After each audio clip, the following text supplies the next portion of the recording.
I get it. You're struggling with your dog not paying attention to you or your dog not being focused on the task that you give them, just not listening. Or even worse, they're reactive. They're just not doing anything you want them to do. You're getting desperate now. Everything you tried is with tools, trying to suppress some of that energy that you don't like, and it's not getting you anywhere close where you need to be. Because building a connection with your dog is not just, I trained him, where's that connection? I claim that. No, it's through bringing value for your dog. And what is that value is the way you play the game, the way you interact, the way you even give them a reward, and the way you play ball, whatever it is. Usually, in the traditional ways, if you are going to even use rewards, that ball is what represents the value, and the food that you give them is the value, and that's it. They get it, and they're out of there. They're not even looking back. And you're like, oh, how do I get rid of this? Because obviously, rewards are not working, so you break out the tools, and even that is not working.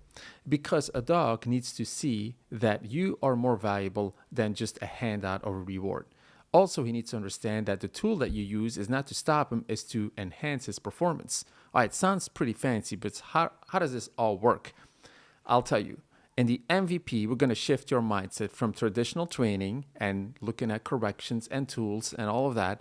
We're going to go back to what is a priority for the dog at this point and what do you need. So bringing a new set of priorities for your dog is going to impact everything about his development and everything about the outcome as well. I'll give you an example.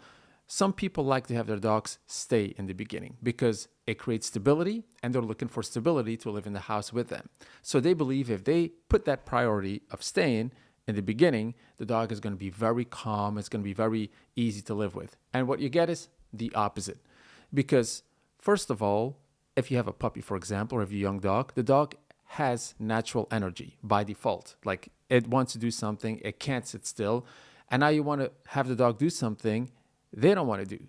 So you actually need to use the asset of the dog wanting to be active. So going to use that energy instead of suppressing it and turn it into an activity that you and your dog enjoy. And that activity is what most of you call obedience, and I just call that movement. Because if you can make them move smooth and you can make them enjoy that movement, well, you're already building the obedience. But you don't have to see it as obedience. You bring value.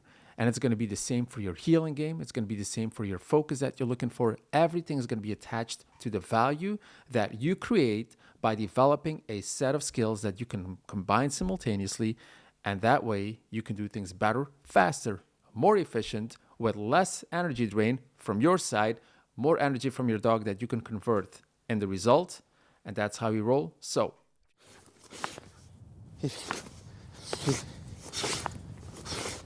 Look. Hier. Look. Hier. Af. Rechts. Achter. Contact. Vol.